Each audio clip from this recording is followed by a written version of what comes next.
morning po sa ating lahat. Welcome po ulit sa mga visitor natin. Sana next week, hindi lang next week, sana palagi namin kayong makasama. Okay, so recap po tayo, no? Last week, natutunan po natin kung gaano kahalaga yung compassion sa ating ministry, no? Na pinakita ni Jesus yung compassion niya sa tao.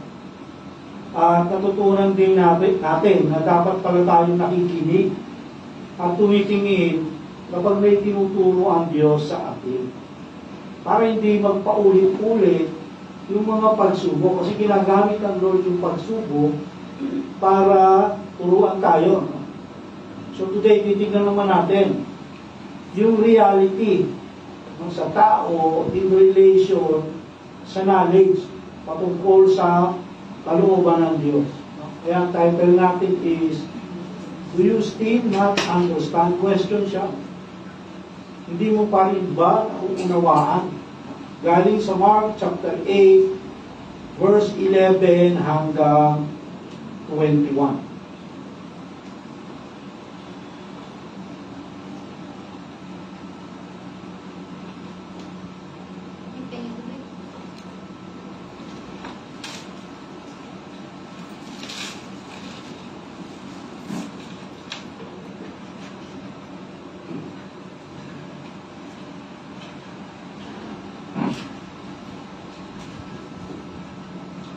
Sabi sa verse 11, and the Pharisees came out and began to argue with him. So last week, yung pinakahuling verse natin, umalis na sila Jesus, no? Pumunta sila galing sila ng Gentile place, bumalik na sila ng Jewish place, no? Sa Dalmanutan. At sabi, pagdating nila doon, no, sabi ng mga Pariseo, nakipag-argue na. No? And the Pharisees came out and began to argue with him, seeking from him a sign from heaven, testing him. No? Sinalubong agad siya ng mga Pariseo kasi very popular na si Jesus. No? Very popular na siya sa dami ng mga miracles na ginawa niya. So itong mga Pariseo, yung mga religious leaders, ang naiingit sila kay Jesus, no? Kasi maraming ginagawa si Jesus na hindi nila kayang gawin. No? Kaya gusto nila i-prove ni Jesus kung sino talaga siya. No? Sa pamamagitan ng isang miracle, no? Sabi, seeking from him a sign. Gusto nila mag-miracle na naman si Jesus sa harapan nila. No? Sa kabila ng napakaraming ginawa ni Jesus na miracle, no? magmula nung mag-ministry si Jesus, hanggang dito, nasa chapter 8 na tayo, napakarami na nating nakita o napag-aralan na miracle na ginawa si Jesus. Na both sa harap ng mga Pariseo at sa likod nila. No? Actually, nagawa na ni Jesus yung two messianic, tinatawag natin two messianic miracles, no? Dalawa, tatlo yun, no? Pero yung dalawa, nagawa niya na, yung healing ng leper, yung ketonin, no? Pinagaling niya yung ketonin, at casting out ng demon sa pipi. No? Yung pipi na napuposes. At tanging Messiah lang, ang kayang gumawa, no? Nagpalayas yun, no? At ganoon din yung may mga ketong. May ketong. Isang sakit ko noon na hindi kayang pagalingin ng mga doktor. Walang lunas to. Kaya Messiah lang ang merong kakayanan na gawin yun o pagalingin yun. Kulang na lang yung pangatlo, no? Yung pangatlong messianic miracle is pagalingin yung bulag, yung taong pinanganak na bulag. No? Yun ang pangatlo. So sa kabila nun, hihingi pa rin ng sign itong mga Pharisees o mga religious leaders. No? Kaya na-imagine po yung inis ni Jesus sa mga taong ito, no? Sa kabila ng mga miracles niyang ginawa, ay nanghihingi pa rin sila ng signs. No?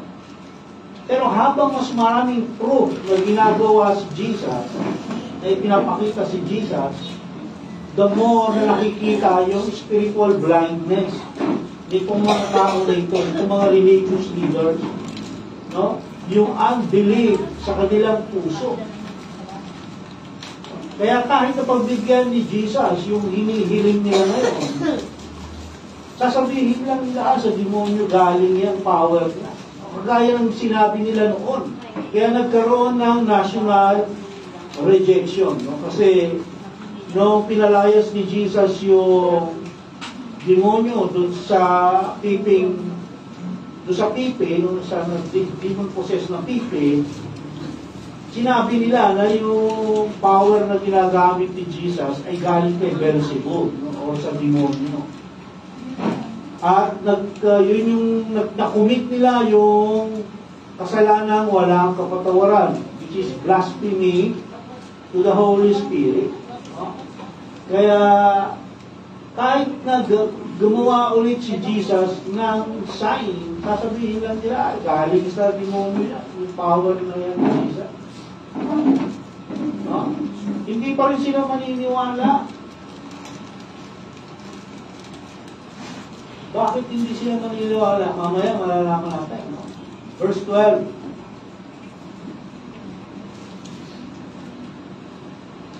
Sabi sa verse 12, and sighing deeply in his spirit, he said, why does this generation seek a sign?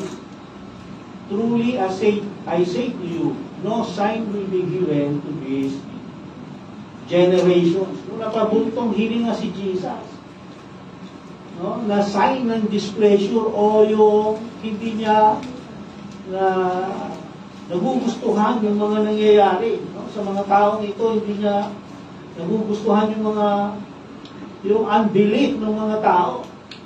At pagkatapos nun ay isang rhetorical question. Pag sinabi mo rhetorical, ibig sabihin nun, alam ni Jesus yung sagot. No?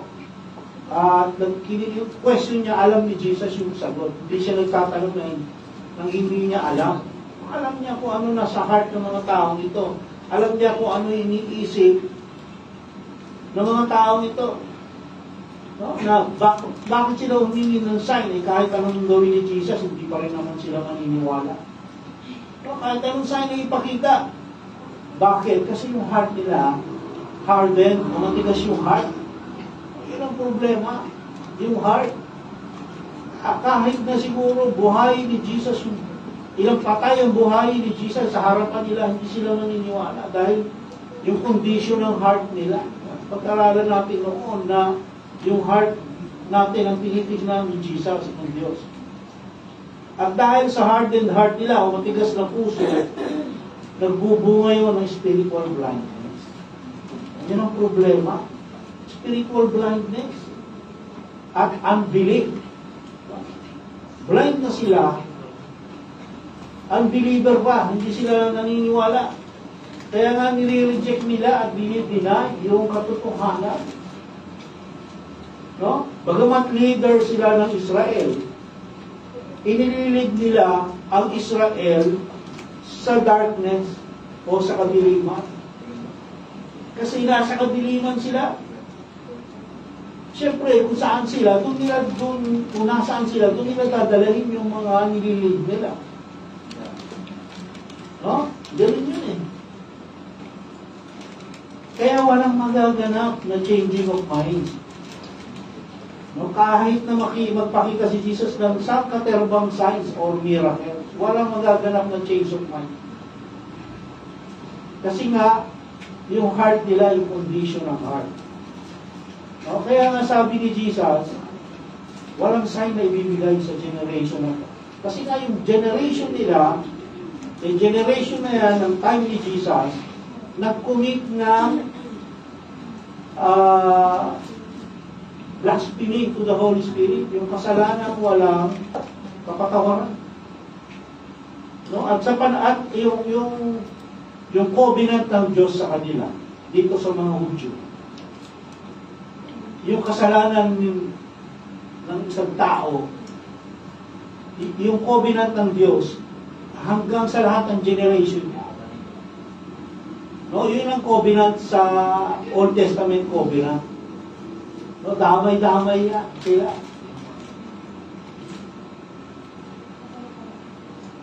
Kaya walang nagaganap ng change of mind kasi nasa kadiliman sila. Yung ipakikita ni Jesus sa kanila kung magpakita man, hindi nila yung makikita kasi spiritually blind sila.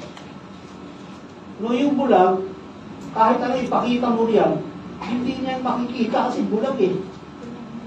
No? Kaya nga sabi ni Jesus, wala kayong makikita ng sign. No sign will be given to this generation kasi bulag kayo. No? Alam naman natin na lahat ng gospel nakaparallel yan. Yung tatlo, no? Yung Matthew, Mark, and Luke. Nakaparallel yan. Ang tawag natin doon? Ang tawag natin, youth. Anong tawag natin doon? Nakaparallel yung tatlong gospel. Anong tawag doon? Synoptic. Synoptic. Hindi rin, ha? Hindi pa rin yung nalilimutan. So, synoptic, no? So, itong story na to, meron itong parallel sa Matthew, no? Chapter 16, verse 1 to 4. No? Basahin ko, ha? Lumapit kay Jesus ang ilang Pariseo at Saduceo. Ito yung mga religious leaders. No? Yung mga Pariseo, sila yung mga leaders sa church. Yung mga Saduceo naman, sila naman yung mga expert sa kautusan. No? Upang siya'y subukin, humingi sila sa kanya ng isang himala mula sa langit. Ngunit sinabi ni Jesus sa kanila, kapag dapit hapon ay sinasabi ninyo, magiging maganda ang panahon bukas dahil maaliwala sa langit. Verse 3, at kapag umaga naman ay sinasabi ninyo, uulan ngayon dahil madilim ang langit. No? Sabi ni Jesus, nakakabasa kayo ng palatandaan sa langit.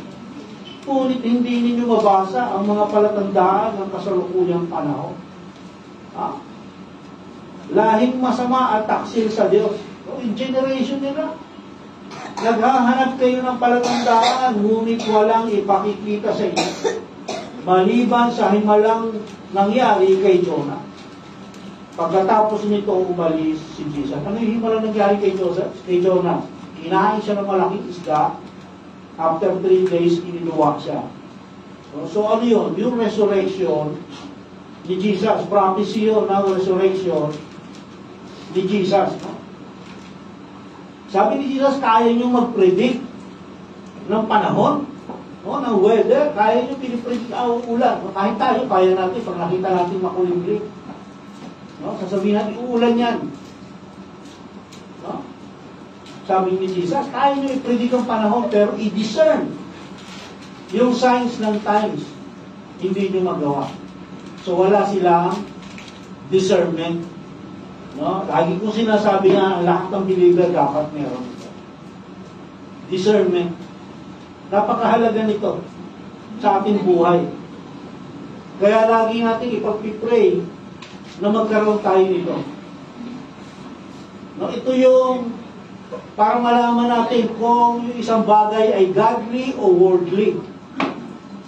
Kaya pang isi-share tayo ng gospel, huwag tayong madi-disappoint kung hindi sila nag-response. Kasi yung response nila, nakasalalay sa Holy Spirit. Hindi sa atin. Ang trabaho lang talaga natin i-share yung gospel. Verse 13. And leaving them, he again embarked and went away to the other side. Kaya si Jesus, iniwan niya yung mga Pariseo. Ito, nasa isip ni Jesus itong mga tao na ito. Nakikipag-usap lang ito sa akin, lumalapit lang ito sa akin, para hanapan ako ng butas. Para hanapan ako ng dahilan para maipakulong nila ako o maipapatay. Kaya umalis na si Jesus. Sumakay na naman siya ng bangka and went to the other side. Bethsaida. Papunta sila ng Bethsaida. Lumipat si Jesus. Iniwan niya na yung mga Pariseo. Verse 14, and they had forgotten to take bread, no? And did not have more than one loaf in the boat with them. Siyempre, mabilisan yung alis nila, no? Sabi ni Jesus, tayo na. Iwanan nyo na yung mga tao na yan, wala tayong mapapala dyan. Lipat tayo sa kabilang ibayo. No? Kasi alam naman natin, kung sinabi ni Jesus yan, lilipat tayo sa kabilang ibayo, merong ituturo, no? Alala nyo ba yun? Pag sinabi ni Jesus, lumipat tayo sa kabilang ibayo, ibig sabihin, may iba yung situation, merong itinuturo. Kaso, dahil mabilisan nga yung pag-alis nila, hindi nakapaghanda ng maayos yung mga alagad. No? Hindi nakapaghanda ng maayos. Iisang tinapay lang. Yung dala nila, yung nasa bag lang. No? Hindi sila nakapamili para babaunin nila. Isang tinapay lang ang dala nila. So ano kaya yung ituturo na naman ni Jesus sa kanila sa pangyayari ito? No?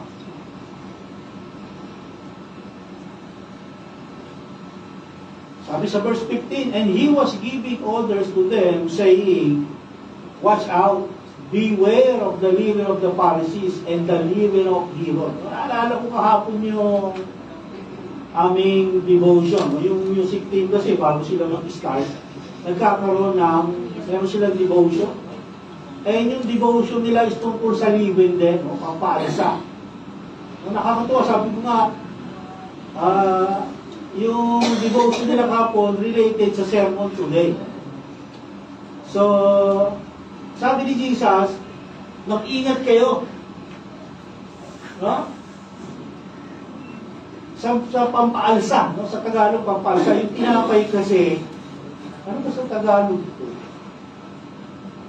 Hindi ito harina eh. Yeast. Ano sa Tagalog yun? Levadura. No? Levadura, yeast, no? So sabi ni Jesus, mag-ingat kayo sa yeast na ginagamit ng mga Pariseo at ni Herodes. Kasi yung tinapay, para lumaki yun, ginagamitan ng pampalsa. Kaya yung mga pandesal natin, di ba, ganito kalaki. Subukan mong tigain nyo, ganito lang kalaki yun.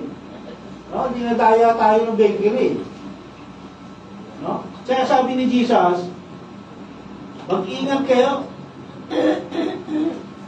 No, binigyan ang yung mga alagad, no, sabi sa English, no, he was giving orders to them. So order, no, hindi suggestion. No, order, sabi ni Jesus, gawin niyo to. Huwag kayo, mag-ingat kayo sa pampalsa ng mga Pharisees. No?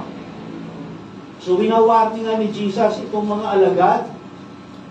No? Kasi nga sila man, tulad ng mga Pharisees, hindi rin nila nauunawaan yung signs na ginagawa ni Jesus. No, kasi kagaya nun, no, nag-worry sila na iisa lang yung tinapay na dala nila.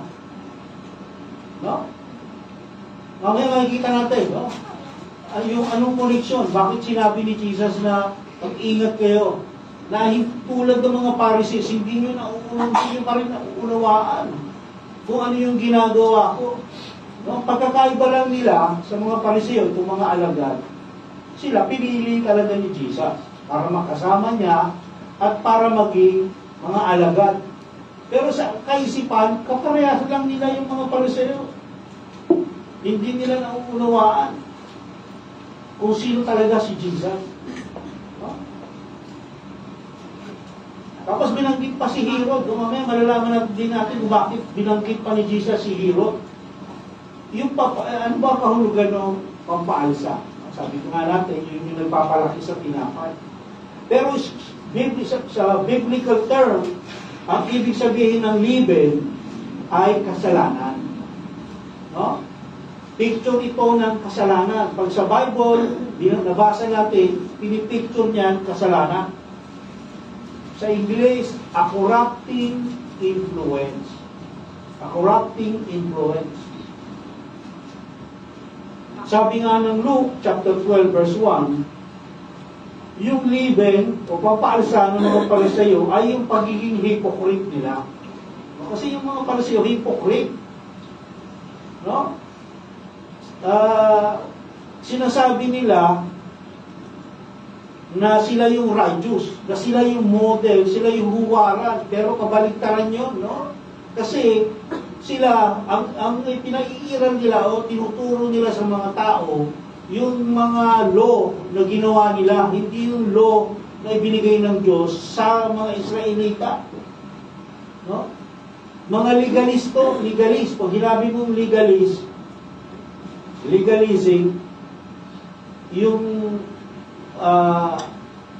yung kaligtasan, iniisip nila makukuha mo yung kaligtasan sa pamamagitan ng self-righteousness.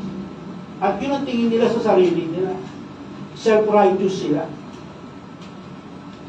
Kaya gumawa sila ng sarili nilang teachings, yung katuruan na kaya nilang sundin.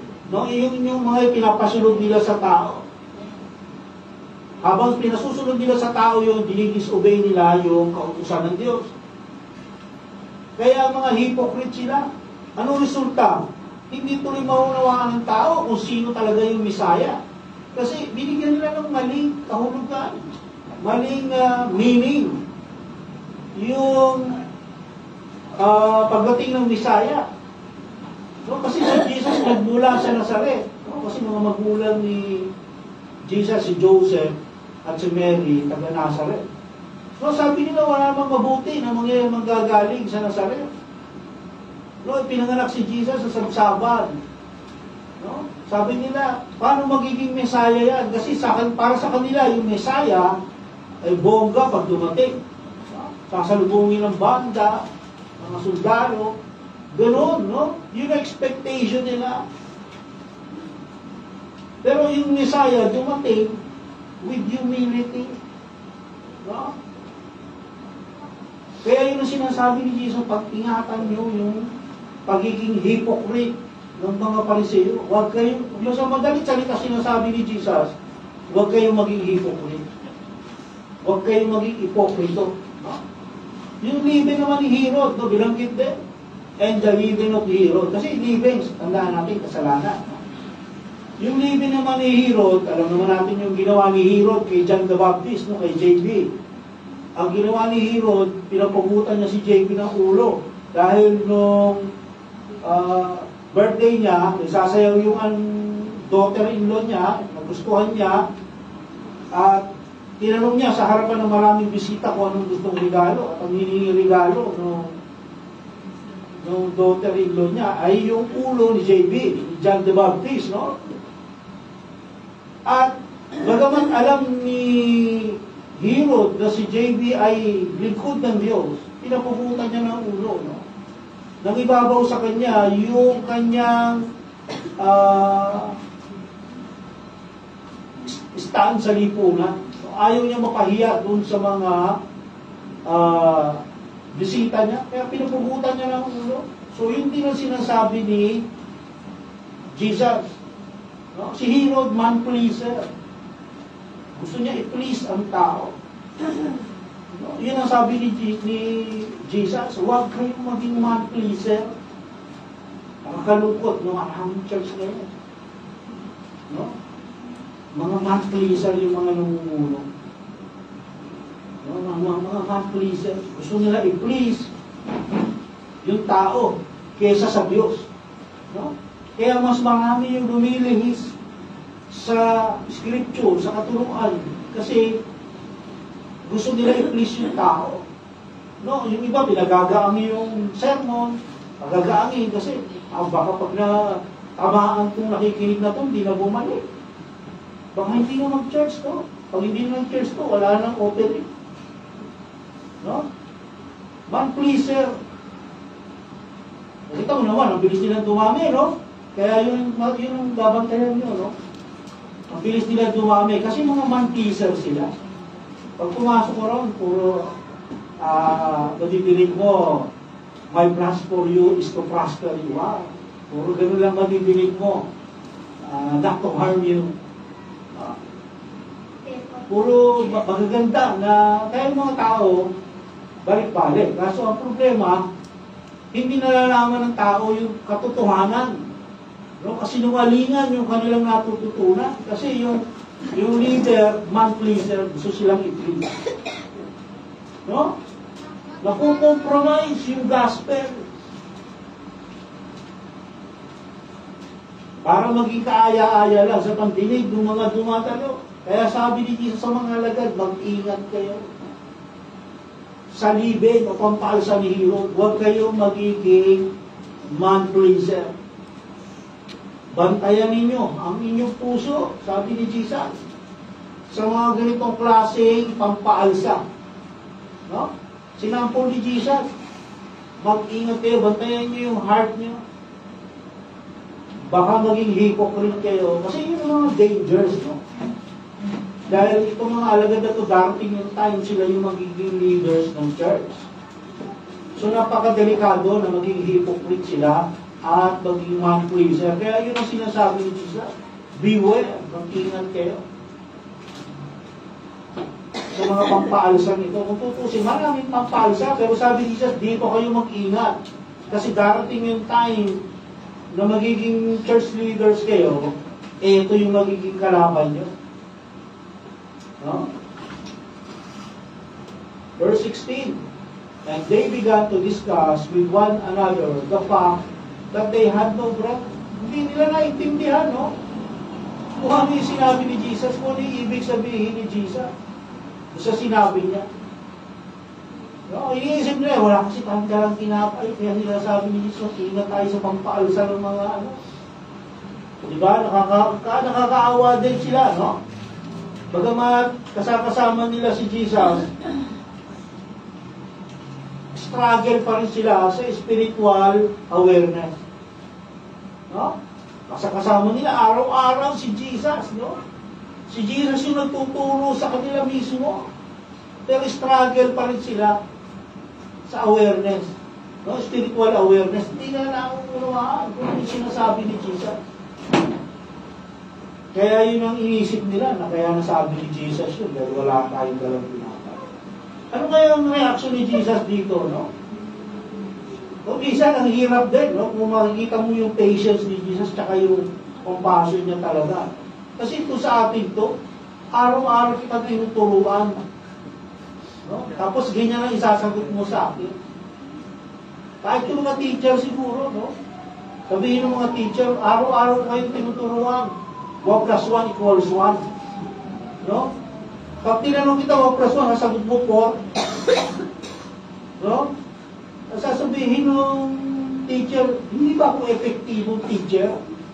At hindi kayo natututo? No? Magkakaroon siya ng yun ng duda kung magaling ba siyang teacher.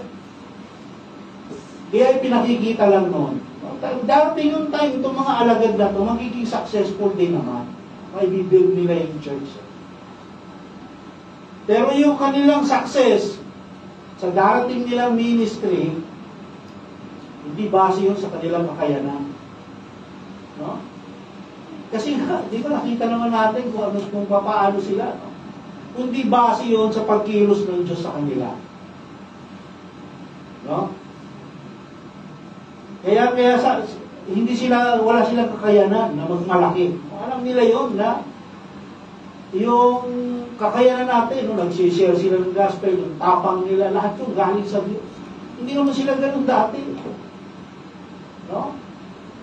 Hindi sila ganun dati. Yun tinatawag na gift. Hindi ka naman ganun dati, pero naging ganun ka, so gift from God yun. No? Hindi inaaral, no? Kasi yung iba, yung gift inaaral Gaya ng speaking in tongues, gift daw yun. Oo, sabi ni Scripture, gift yun. Bakit inaaral mo? No? Yung Suzuki, Yamaha, Kamikaze, kung ano sinasabi nilang lumalabas sa bubbling ang tawag doon, no? Hindi yung gift. Pinag-aralan nila Nakikita mo sa mga video sa YouTube. Pastor, sasabihin pa rin nagtuturo. Diba? Matatawa ka na lang kasi nakikita mo yung spiritual blindness ng tao. No? Itong spiritual blindness. Sabi, and Jesus, aware of this. So, alam ni Jesus lahat said to them, nagbubulungan sila kasi wala pa rin. Kasi kung sino man yung in-charge magdala ng tinapay, malamang sinisisi na ni Peter yun. Sabi ni Peter, ikaw in charge sa tinapay, ikaw nagkaroon ng tinapay. Sabi, and Jesus, aware of this, said to them, why do you discuss the fact that you have no bread? Alam ni Jesus, kahit pagbulo, itong mga to, nagtataka sila, bubulungan lang tayo, nagibili kay Jesus. So, hindi nila alam si Jesus omniscient, no? Do you not yet perceive or understand? No? Do you have a hardened heart? Tigas ang puso nyo eh. No? Alam ni Jesus yung lack of understanding nila. Alam ni Jesus yun. Kaya nga sabi, Jesus is aware of this. Kaya natin, no? Yung kalagayan natin sa ating spiritual walk of life with Jesus, alam ni Jesus yun. Alam niya. No? Alam niya yung weakness natin. Alam din niya yung limits natin. No? Ang tanong, bagamat alam ni Jesus yun, ang tanong, hinihingi ba natin yung, inilalapit ba natin yun sa Diyos? No? Na, tinatanggap natin na siya yung nagpo-provide ng lahat sa atin. Sa ating mga pangangailangan, inilalapit ba natin sa Lord yun? No? Tingnan natin yung mga alagad, bagamat sinasabihan sila ni Jesus ng ganito, hindi sila nagmamalaki. No? Kasi kung bisa tayo, pag kayang magaling ka, kaya ko yun, magaling ako. Isip mo lang, pag hindi mo sinasabi minsan sa iba, kaya ko yan. Hindi dapat, ang una natin reaction, Lord, tulungan mo ako rito, kasi hindi ko kaya to kung hindi mo ako tutulungan. Hindi ako magaling, no? Ikaw magaling. Itong skill ko na to, o itong talent ko na to, galing ko sa iyo. Kung hindi mo ibinigay sa akin to, wala ako.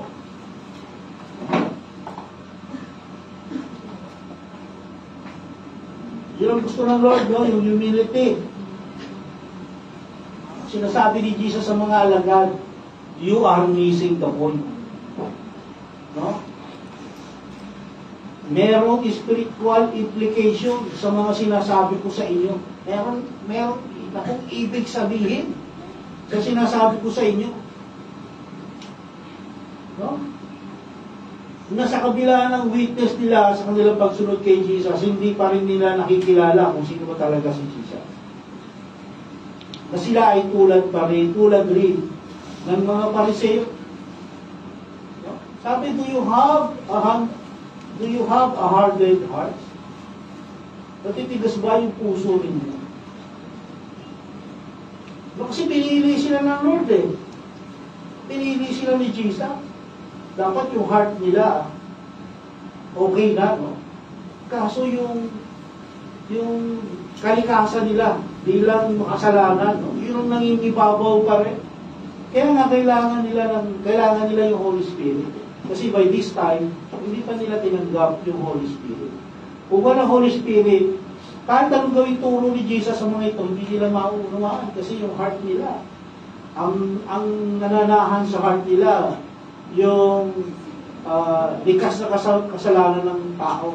No? Yung pinamanan ni Adam. Sinful nature, tama. No? Sabi sa verse 18, having eyes, do you not see? And having ears, do you not hear? And do you not remember? Minsan, saan familiar po sa atin, no? Meron kayong mata, pero wala kayong makita. Meron kayong tainga, pero wala kayong maginig. Hindi nyo matandaan. No? Ito yung problema sa atin minsan, no? Kasi, tinanong ni Jesus, no? Having eyes, do you not see? Ibig sabihin, may spiritual eyes na itong mga to. Kasi kasama nila si Jesus, eh. Bukas nga yung spiritual eyes nila. And having ears, do you not hear? Yung spiritual ears nila, bukas na rin. And yet, do you not remember, hindi nyo matandaan? Sa 2-3 taon ko na kayong kasama, hindi nyo matandaan yung mga tinuturo ko sa inyo. Minsan, ito yung problema natin. No? No? Kasi, bakit gano'n na nangyayari? No? Na, sa kabila nung Linggo-linggo, umaating tayo sa church, nakikinig tayo ng sermon, linggo-linggo, umaating tayo ng Bible study, pero hindi natin matandaan. No? Yung tinuturo sa atin, yung mga narinig natin, mga napag-aaralan natin. Bakit? Kasi, yung desires ng ating heart, nakatali pa rin sa earth. Sa earthly desires pa rin, nakafocus. No? Hanggat hindi natin ibinabaling yun sa heavenly desires, hindi natin makikita, hindi natin madidinig at hindi natin matatandaan. Yung mga tinuturo sa atin ng Diyos using through the scriptures. No? Kaya nasabi ni Jesus, hindi ba hanggang ngayon? No? Sabi pa sa 19, pinaalala ni Jesus, no? When I broke the 5 loaves for the 5,000, how many baskets full of broken pieces you picked up? They said to him, 12. No? 12 bakol o kain, yung natira. Nung pinaputol-putol ko yung 5 tinapay at 2 isda. Wala ba kayong natutunan doon? Hindi, magtataka kayo, isipin nyo, kaya yung sinasabi ko tungkol sa tinapay, nadala nyo isa lang. Hindi nyo ba alam na yung isang tinapay na yan, kaya kong gawin 1,000,000 niya? Yun sinasabi ni Jesus dito. Hanggang ngayon, hindi nyo unawaan kung sino ako. Nag-worry kayo sa isang tinapay na yan. No? Kasi nga nakatali sila sa earthly desires. No? Kaya tayo ganun din, no? Kapag nakapokus tayo sa mundong ito, kahit bukas na yung spiritual eyes natin, mahihirapan tayong unawain o sundin ang kalooban ng Diyos. Basta nakapokus pa rin tayo sa earth, sa earthly desires na ito. No, ano ba sabi niya? Verse 20, when I broke the 7 for 4,000, 7 tinapay sa 4,000, how many large baskets full of broken pieces did you pick up? And they said to him, 7. No, ilan yung natira? 7. No? 2 beses na ako nagpakita sa inyo kung paano ko minultiply yung pagkain. Iniisip nyo pa rin problema dahil isa lang ang dala yung tinapay. Iniisip nyo, yan ang concern ko. No, yung sinasabi ni Jesus sa kanila, hindi yan ang concern ko dahil kaya kong punuin ang buong mundo ng tinapay. Kung gugustuhin ko. No, kaya, ang problema, no, kapag nakapokus tayo sa mundo, hindi mabubuksan yung spiritual eyes natin. Hindi mabubuksan yung spiritual ears natin. At yung heart natin, mananatiling hardened dyan o matigas. Kaya, hindi natin maunawaan ano ba ang tinuturo ng Lord sa atin. No, kaya ngayon title natin, do you still not understand? Hindi mo pa rin ba unawaan? No? At ang nakakalungkot, kung nakasara pa yung ating mga spiritual eyes, spiritual ears, no? Kasi posible itong mabuksan sa pamamagitan natin. There's no way na mabuksan ito. Mabubuksan lang yan sa pamamagitan ng Holy Spirit. Sa pamamagitan lang ng Holy Spirit, mabubuksan yan. Verse 21. And he was saying to them, do you not yet understand? Yan yung ating title. Hindi nyo pa rin ba nauunawaan? Bilig na ako kay Jesus, mahaba talaga ng patience niya. Kasi may kasamang compassion at may kasamang love, no? Kaya gano'n. Napakahaba, no? Kaya yung maging familiar tayo kung sino si Jesus, hindi yung sapat. No? Hindi yung sapat. Sila gano'n eh. Familiar sila kay Jesus eh. Pero hindi sapat yun. No? Kasi hindi tulad nila, hindi natin maunawaan kung ano yung sinasabi ni Jesus sa atin. Kung ganun lang. Kailangan ma-experience natin yung fullness ni Jesus. Kailangan natin ma-experience yun.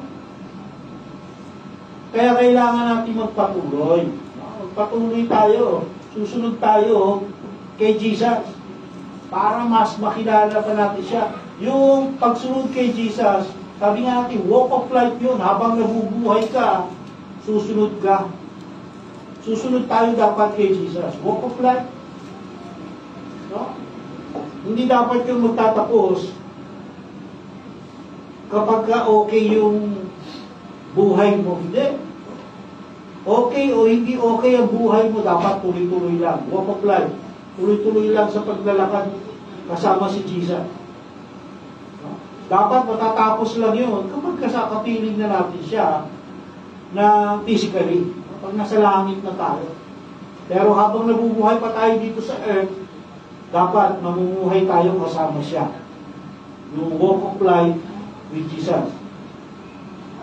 Hindi tayo dapat magpadala sa mga walang kabuluhang bagay sa mundo ito. Walang kabuluhan yan. No, kaya kung mabubuksan yung eyes natin, ears, no, yung heart natin, lalambot, malalaman natin na yung mga bagay sa mundo ito walang kabuluhan. No?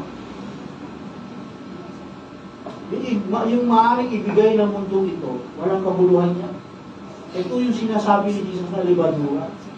Yung ibinibigay ng mundong ito, yun yung lebadura. Yun yung sinasabi sa lagad, mag-ingat kayo sa ino-offer ng mundong ito. Dahil yan ang magpapabagsak sa inyo. No? Dapat magtiwala tayo sa katotohanan ng itinuturo sa atin ng Holy Spirit. No? And sa ating pagtatapos, sabi, all that we need for life and godliness is found in Christ alone. No, lagi natin nabibigyan po word na po, in Christ alone. And His word alone reveals the greatest gift known to man. Ano yung greatest gift known to man? Yung kaligtasan. No? Alam na kailangan natin para sa buhay at kabanalan ay matatagpuan kay Kristo lang. Kay Jesus lang natin yan matatagpuan. At sa kanyang salita lamang, nahahayag ang pinakadakilang kaloob na alam ng tao. Ano yung pinakadakilang kaloob? Yung kaligtasan. Yung mundo, ang daming ino-offer niya. No? Ang daming ino-offer, napakaraming solution, napakaraming promises. No? May mga ino-offer din niya ng mga comfort. No? Kaya lang yung comfort na ino-offer ng mundo, temporary lang. No? Pag may problema ka, ano yung ino-offer ng mundong comfort? Maglalasing ka. Maglalasing ka, malilimutan mo yung problema. Pero pag gising mo, andyan ulit yan. Magdadrugs ka, wala yung problema, no? Pero pag nawala na yung drugs, nandiyan pa rin yan. No? Yun yung mga temporary comforts. Pero hindi yun kayang isatisfy. Yung mga temporary comforts na yan, empty promises, solutions, temporary solutions, hindi niya kayang isatisfy yung pangangailangan natin spirit. No? Yun ang mahalaga. Yung spirit natin, yung pangangailangan, yung growth ng spirit natin, yung flesh natin habang tumatanda yan, nagiging pahina ng pahinaya. Pero yung spirit natin habang tumatanda, dapat patatag ng patatag. No, baliktad. Yung flesh, nag-deteriorate. Yung spirit dapat nag-grow. No? Kaya yung ino-offer ng mundo to, hindi niya kayang isatisfy kung ano yung pangangailangan ng ating spirit. Kay Jesus lang, mayroong tunay na buhay. Kay Jesus lang may kapatawaran. Kay Jesus lang may kapayapaan. At kay Jesus lang mayroong pag-asa hindi nagwawakas. No? Dito sa mundo yung pag-asa dito, nagwawakas yan. Sasabihin natin, paano natin yung malalaman, paano natin ay makakasiguro dyan, paano natin matitiyak yan. No? Sa kanyang salita, no? Ito yung magpapatunay. Kasi yung kanyang salita, yung nandito sa Bible, hindi yan matitinag. Hindi yan magbabago. Kasi ito'y kinasihan ng Diyos. Yung mga salita niya. Bagaman tao sumulat, kinasihan ko ng Diyos. Katotohanan ang nire-reveal ng Scripture. Katotohanan. At yung pinakadakilang kaloob sa tao. No? Ano yung pinakadakilang kaloob sa tao? Yung kaligtasan. Sa pamagitan ng pananampalataya kay Jesus. Yun yung greatest gift known to man. No? Yung kaligtasan dahil sa faith kay Jesus. Kaya huwag na tayo umanap ng iba. Huwag nating hanapin sa mundo yung hindi na kayang ibigay ng mundo. No? Kay Jesus lang tayo kumapit. Lumakad ayon sa kanyang salita. So, yun ang purpose kung ba tayo nag-aaral ng salita. Upang isapamuhay natin yun. Hindi natin inaaral yun para ilagay lang sa isipan natin, diyan ka lang. Sabi nga natin, yung wisdom ay yung result ng paggamit mo ng knowledge. No? Kasi kung minsan yung wisdom, ginagamit natin sa maling sentence. No? Lord, salamat po sa wisdom, nakapasa ako sa exam. Hindi yung wisdom. That is knowledge. Yung knowledge, application ng wisdom. No? Application ng wisdom yun. Kung ginamit mo yung knowledge, in-apply mo, that is wisdom. Hindi yung knowledge mo, kahit gano'ng kakarami. Kahit gano'ng karami yung knowledge natin, hindi mo natin ginagamit, na-apply. Walang kwenta, no? Sayang. Kaya kay Jesus tayo lumapit. No? Lumakad tayo ayon sa kanyang salita. I-apply natin sa ating buhay yung kanyang mga salita at mamuhay araw-araw, no? Sa kanyang masagalang biyaya. Napakabuti ng Diyos sa atin. Yung grace ng Lord overflowing sa ating mga buhay. Na dapat kung natin sayangin yun. Mamuhay tayo gamit yung grace na yun. At i-share din natin sa iba. Okay? So dapat yun yung maintindihan natin. Kaya may tatin natin, do you still not understand? Now we understand. Na kay Jesus lang ang lahat. No? Everything is found in Christ alone. Wala na. Sa mundo ito, wala tayong mapapala. No? Ano na tayo dito? Passers-by. Dumadaan lang tayo sa mundong ito. No? Pag namatay tayo, goodbye world, no? Hindi tayo dito magtatagal. Ang pinaghahantaan natin yung eternal life. Dalawa yun. Eternal life with God o eternal life in hell. No? So tayo yun ang dapat natin paghandaan. Okay?